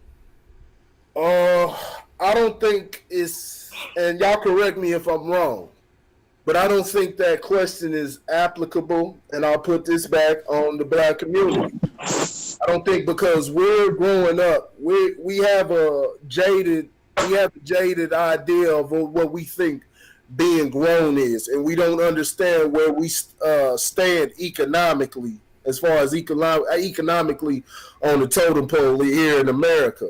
So we don't have a true understanding of where we stand, and we tend to make decisions. We see a lot of young people having children, and then they going out and not necessarily buying houses, but you're seeing people renting houses, renting houses and different things. They may be renting more space instead of trying to deal with, I don't want to stay in this little apartment. A lot of times it comes from, the way we interact with each other, and, the way we kind of put down each other. So you want to try to do things, do shit real big and do things on a grander scale. And so, a lot of times you got the situations. I got a situation. My situation was I was thrown out when I turned 18. It was told I got to get the fuck up out the house. You know what I'm saying? I got to get the hell up out the house. So you got to, you basically got to do it moving. You know what I'm saying? And get the hell up on. You know what I'm saying? And figure out what's going on. And we're not able to really, put things together and figure out what we want to do with our life. And we tend to start moving too fast. I think that's something that may be more applicable with maybe white families or so, because of the way the economy is for everybody as a whole. People are deciding more to, hey, why don't you stay at home, stack your money, figure out what you want to do, go to school, different things like that. Whereas in shit, a lot of times in black families, shit, if the dude that does happen and the boy or girl is able to stay at home, but then they're trying to supplement the income that their mother, a lot of times it's their mama. Then their mama's not able to get, you know what I'm saying? They try to supplement it, trying to pay rent, or I need this paid and this and that. And, if they don't have that, it turns into an argument. So now they trying to get the hell up out the house and keeping it pushing. And it's just, they're being forced more into adulthood, you know what I'm saying, quicker than others. Let me know if there's a flaw in what I'm saying, because I could be wrong, but I think I'm going somewhere with that. All right, go ahead. Well, all right, so this is my take on it, and I think in a way you touching good ground for the most part. I just really want to piggyback in and kind of elaborate on a lot of things that you actually kind of did say in my own ways, though. Like, all right, first of all, one thing as and I mean, if we going by race wise, that's the big thing right there. First of all, especially when it comes to houses, living situations, significant others, this, that, and the third. We look at it like, okay, we supposed to be out of mama and daddy's house by the age of 18 per se, right? We poor. We live in poverty. Now, let's go ahead and let's move on over to let's say the suburbs of a rich white neighborhood. These people ain't leaving their house until they bought another house. Literally a whole house. I mean, you're like 27, 28, 29, still living with your mom. And they have nice houses or whatever, but they have nice jobs, they have nice everything. They could have been moved out, got a little apartment, this and the third.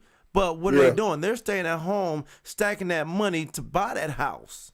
That's how they're trained. That's how they're raised.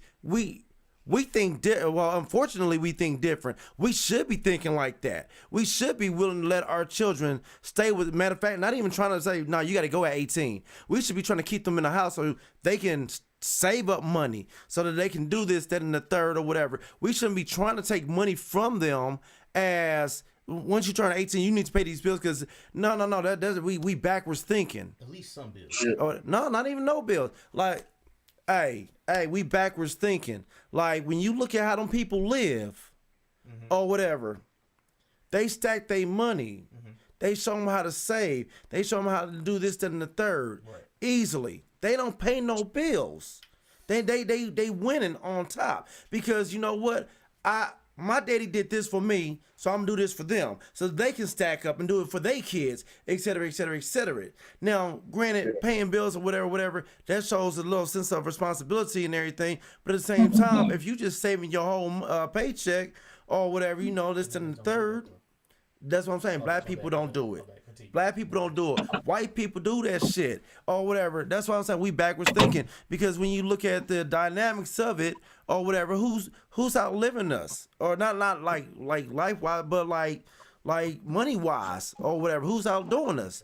You know what I'm saying? Like, I mean, aside from that right there, even when it comes to going to get mortgages or whatever, you know, the system is set up for black people not to be able to get those mortgages.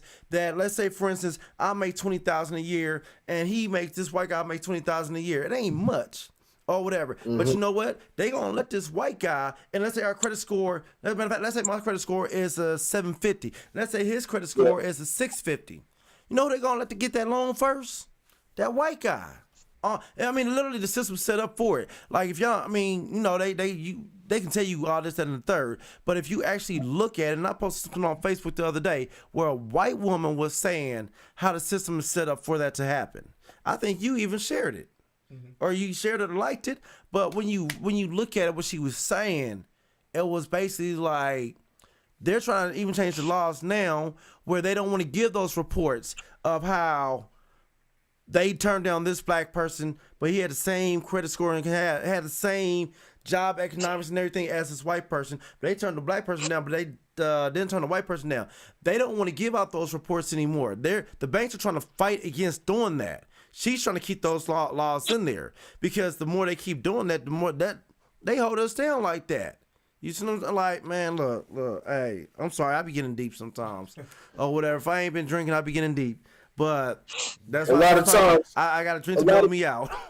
A lot of times we as black folks can get sold into what the American dream is. You know what I'm saying? We have delusions on what the American dream is, and we tend to make the decision prematurely. So when, you know, choosing to have kids and different things, not understanding the situation or a financial situation.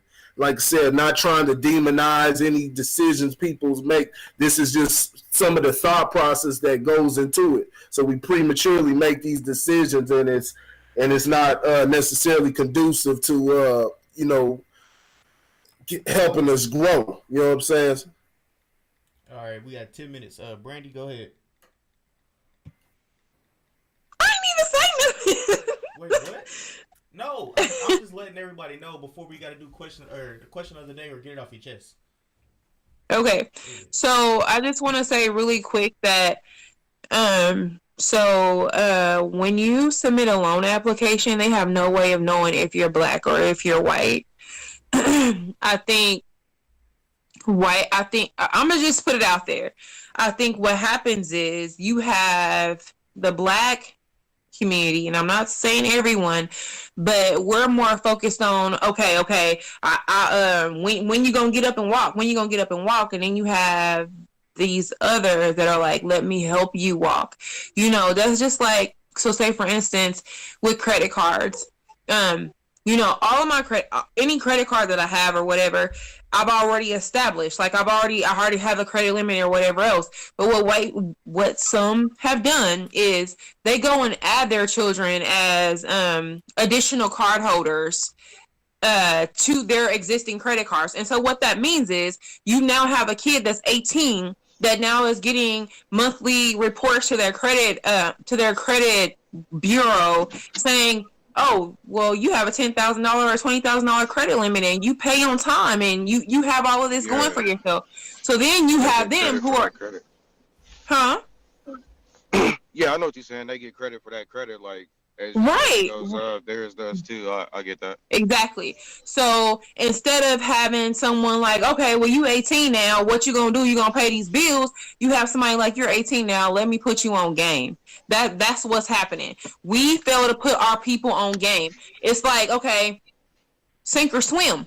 But it's not like that with them. It's like, hey, I got a boat. You want to ride? So that's the reason why you see more of them being more prosperous than us. Our destinations are different. Your goal is to I'll raise my kids, get the fuck out of my house. Their goal is to let's get to college. Let's get a degree. Let's get you a good job. You know, it's just it's a mentality thing. And I'm not saying all black people are, huh? Oh no, I was about to say trying to keep the wealth going generationally.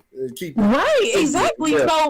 So when we leave this earth, a lot of times, and I say we, but I'm just speaking for certain people, we leave a lot of bullshit. We leave fish and chicken dinners for you to sell to try to put us in the fucking ground. Instead of leaving a legacy, you leave a fucking problem. And that's where you have the divide coming in. You have fathers that go out here and create fucking businesses and they leave them to their sons or their daughters, or they create trust or LLCs and they name them as LLC members and hey, this is your business if I drop dead. But unfortunately, then the flip side of it is you have other motherfuckers that's like, this mine. That's the black mentality. That's how it's always been. And that's why we'll never prosper as a race until we actually start trying to help each other get somewhere instead of trying to keep the next motherfucker from getting where you at. So that's all I have to say. I gotta get hand claps, yo. Like, she's been dropping gems this whole time. And I will say, because it happens. That happens. There are black people that are trying to uplift, but we have too much of the toxic way of thinking that reaches so to say the mainstream. I guess that's the way to say. You know, just think about when I say mainstream, I'm talking about. Think about what you see a lot of times on Facebook. Most of the time, most black folks talking about on Facebook and how we interact. And like I said, things that we just take as, hey, it's normal. You know what I'm saying? That's just, you know, we being like this. This is how we do things that are normal. And we've accepted these things. And so it's basically canceling out, you know, the good shit. You know what I'm saying? And until we make that type of behavior and those type of things a minority amongst us, like she said, we're going to continue to keep going through the same cycle over and over. It's going to happen, but it has to be a minority. We have to identify the trash, not talking about the people, but the actions and the different things that we do. We have to identify the trash as what it is, trash.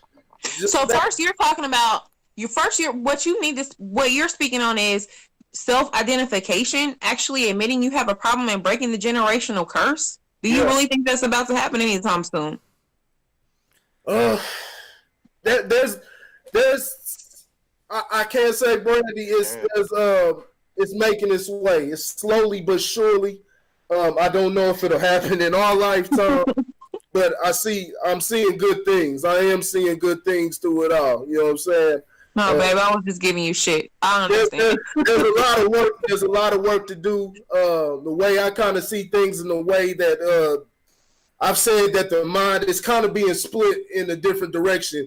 Nowadays, you're going to be, you know what I'm saying, more to the extreme of you're going to be walking down the right line, or you just going to be all the way, just complete, so to say, ratchet with it. You know what I'm saying? Just out of control with your lifestyle. Because the knowledge, and I talk about that, like take the internet, for example.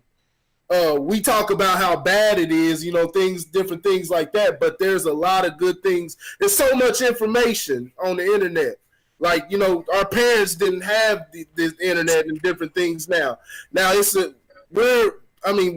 have a wealth of different things that we can dissect on the internet. Is there misinformation, and some of it is rumors? Yeah, but that's for us to go through.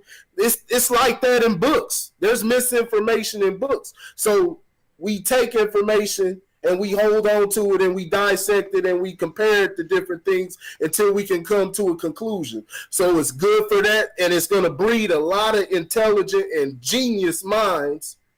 And then on the other end, it's going to breed a lot of some of the most selfish people like it's been doing. Some of the most selfish people we have ever seen in the history of humanity. It's going to be either breed the smartest people or the most selfish people. And, you know, it's like that. It's kind of being split into that. And I think a lot of times we just see the bad because bad things do stand out. Because when things are going good, it's supposed to go that way. It's you know, you do want to congratulate it, but when you got some bad, when you throw a virus, like say yourself, you feeling good right now, so everything your day, what we call our day is going normal. But as soon as you gonna get sick or you start feeling, you know what I'm saying, you know when you start to feel sick, you start feeling the cough, don't start getting scratchy. So shit is starting to get off, you know what I'm saying? And you know that shit is coming. It's the same way. The bad shit will always be noticeable, more noticeable. So what we got to do is try to make that the minority as much as we can. And yeah, we got to do, we going to have to do more of a bigger job of just trying to put the good things out like I've been seeing people do lately. You have to just, you know, put the good thing, go out of your way to put the good things out and put that into the news, because the news isn't going to report that. And the news shouldn't have to report that. The news is here to warn us and keep us aware of different things that are going on in the world that could potentially harm our lives, our family, different things like that. You know?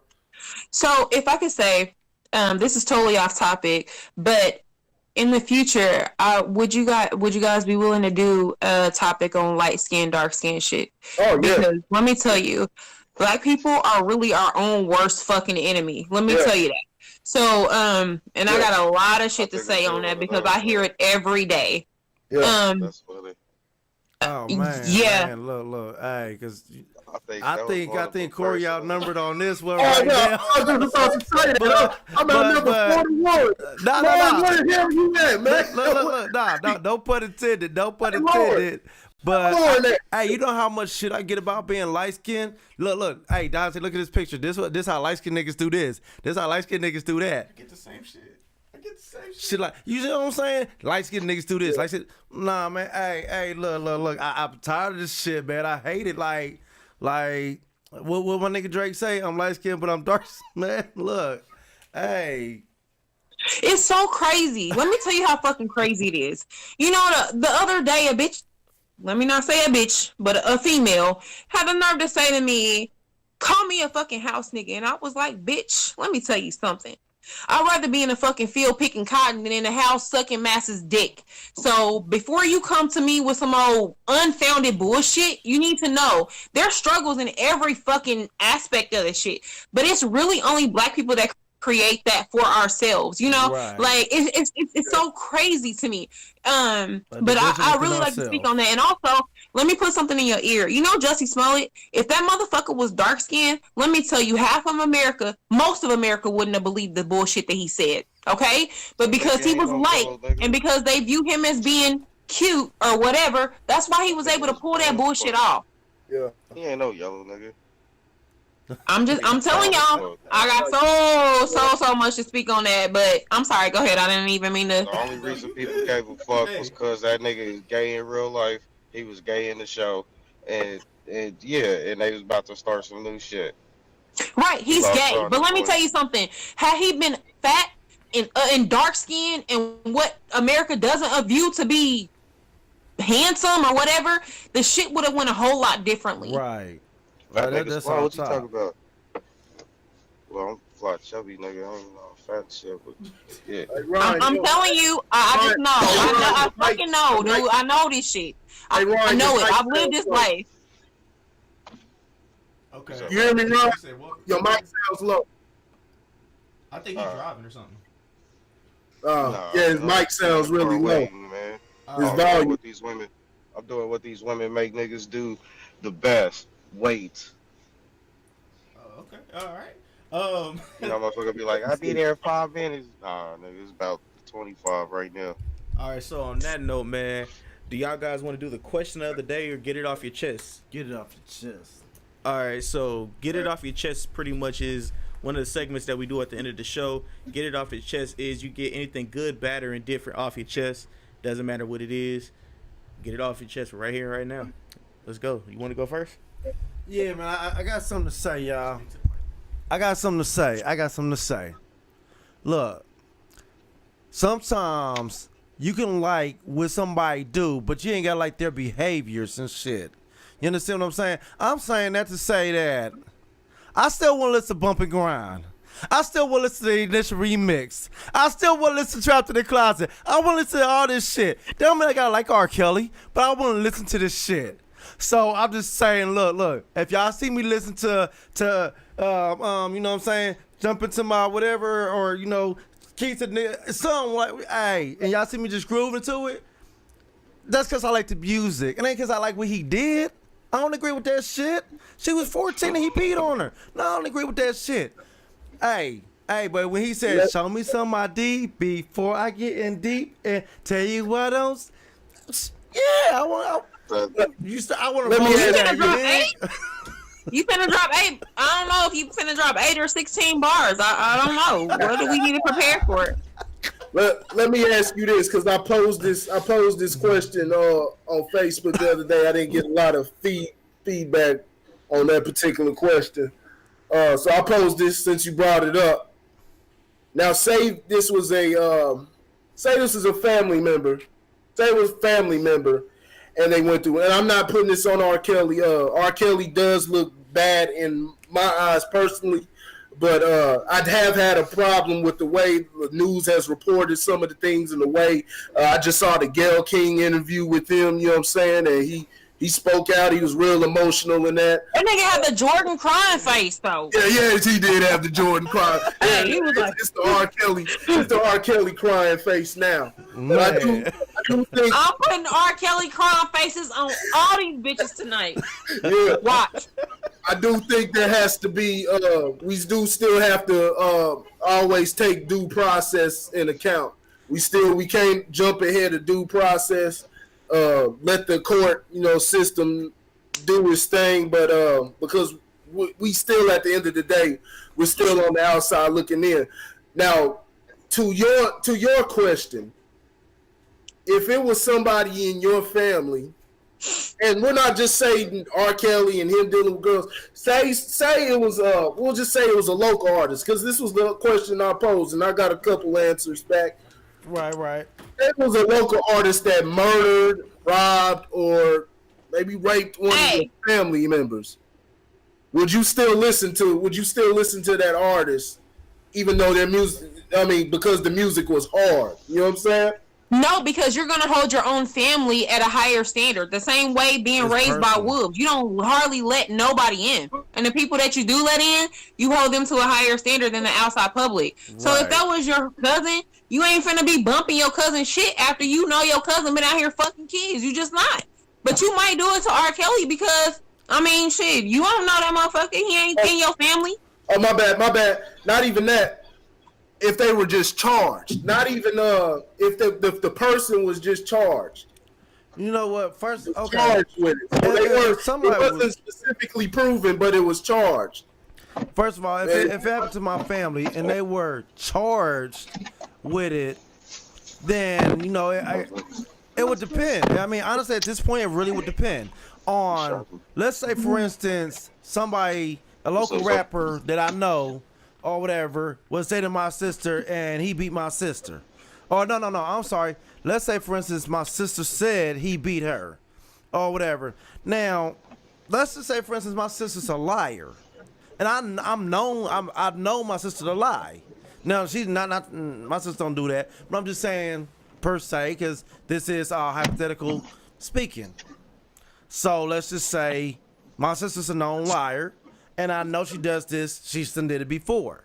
Look, before you go there, I not to cut you off, but I damn gonna cut you off because I want to go with, because you said that you're going as if R. Kelly is guilty. You know what I'm saying? As if R. Kelly may have did it, but you're separating his actions from the music. See, we're separating R. Kelly, his actions from the music. Hold on. So let's back up real quick. I didn't say he did it. I said, do I gotta stop listening to his music Because y'all saying I need to stop listening to it. Not all of y'all, but you know what I mean. Y'all saying, you know, like what's the word I'm looking for? Not black. What's the God damn it? Ban his music, basically. Like stop listening to it. Boycott the nigga. I don't want to boycott the nigga. First of all, like you said, I don't know if he did it. A. B. Even if he did do it. Yeah, there we go. Even if he did do it, then what? I'm gonna listen to the nigga shit. You gonna listen to it? Oh, okay. So you telling me Space Jam come on a late night? You got your son there, and all of a sudden, I believe I can fly. Come on, you ain't gonna be singing. You ain't gonna get there. No. You gonna kill the whole movie because of that one song? I'll tell you the honest. I'll tell you the honest to God truth. With God as my witness, I don't, and I love R. Kelly music. I love his music. I haven't bumped R. Kelly in decades because I've been familiar with the rap game. I've followed it closely, different things. It was him dealing with little girls and things like that. Those were rumors, and that was things that were speculated far before it ever became mainstream. It became mainstream then, and of course now. I mean, shit, you had Nas was talking about how he used to see Nas used to see it. He knows Jay-Z used to see it, but Jay-Z acted like, it was something bad, but he knew this prior to him making best of both worlds. DMX has said the same thing about R. Kelly. Multiple artists have said this about R. Kelly. And hey guys, I have to interrupt you for a second. So I gotta get off of here. Like I gotta get ready for work tomorrow and some more shit. Yeah, me too. So I gotta leave y'all now. All right. Oh, that's it. No, I thought you was about to say something. No, I'm saying I gotta get the fuck off of here because we appreciate this money ain't gonna make itself. That's true. We gotta do the same thing. Hey, we appreciate you coming on. I was the one when we brought up the questions, I said, hey, we gotta let's get a woman's perspective. Find a woman. And Ryan came through. Appreciate you, Ryan, for doing that. I appreciate you, Brandy, for coming on. No problem. Please come back. Your perspective is outstanding. You are very intelligent, and thank you. We would definitely look to have you back. We building. You know what I'm saying? We grassroots. Hey, we ain't nowhere right now, but we building up. I know we was all over the place like bird shit tonight, but we usually a lot more. We usually a lot more structured. But hey, it was fun having you. Hey, please come back. Oh, thank you. You guys as well. Thank you for having me. Yeah. All right, good looking, Brandy. I'm gonna hit you up. All right, bye-bye. All right, I'm gonna get over here too, y'all. Y'all keep it up. Yeah. All right, so go ahead and finish the last little piece, and then I'm gonna have to go too, cause I gotta get home. No, I'm done. Shoot. Fuck I ain't even gonna do that. Hey, because hold on. System. I personally ain't listening to R. Kelly and all that. Right. But I let the court system. I let the proceedings play out and all that. I already have, already made my decision. I'm not gonna judge anybody if they choose to listen to him. If that's what you want to do, it's just a question. I just try to see, saying that, how people think. I like to dig into people's psychology on different things. But as far as I ain't gonna say anybody's wrong or right for listening to it. Shit, if you want to bump him, bump that shit. He does make outstanding, timeless music. I just choose not to listen to it. I don't have any R. Kelly in my playlist. I understand. I tell you the truth, I really don't either. But yeah, I'm just saying, and the reason why when maybe bring it up is because I guess now somebody bringing up some old shit about Mike or whatever. Like, and Mike was my dude too, man. Next thing you know, they gonna bring up some old shit about Prince. That's my other dude. Man, I ain't about to just stop listening to all these artists. But hey, I mean, but I feel you. I ain't judging nobody or whatever. If you don't want to listen to it, you don't want to listen to it. If you do, cool. I understand both aspects of it. So that's just me personally. Yeah. All right. So on that note, man, this has been another episode of the Average Guy Podcast on the Average Guy Studios. What I need you guys to do before we leave out of here, in the link in the description, man, Grit Sports Media, Lojo Speaks, both of those links. Hit the like buttons on all those. Hit the notifications. So whenever we drop Hey, something Randy, we got a new one. We got a new one too. We're gonna slowly figure out how we're gonna do it, but we got the grit culture also. The grit culture. It's gonna have different, information, and I want to, I'm saying, it's something I want to. It's just probably like a historical type of thing as far as Black history. It is, Black oriented, but right. I'll deal with all different type of people too. But it's primarily centered on Black culture and things of our history and even music. I'm gonna have a bunch of shit. Biggie was killed on March 9th. So we'll have, some things for Biggie on that day too. You know what I'm saying? We'll go into, I'll post some stuff about Biggie on March 9th. So, hey, look out for grit culture also. All right, so yeah, man, grit culture will be on its way. Grit Sports Media, man. Also, Lojo Speaks, the Average Guy Podcast. You can find us anywhere you listen to your podcast: SoundCloud, iTunes, Google Play Store, Castbox. Any of those places, you'll be able to catch us, except for iHeartRadio, until it gets accomplished. But until then, man, love you guys. Shout out to all the Facebook family, the YouTube family, the BitChat family, Mixer family, and Twitch family, man. Shout out to all of you guys, man. It's been another episode of Average Guy Podcast. We'll see you guys Thursday, man. We're out. Peace. Deuces.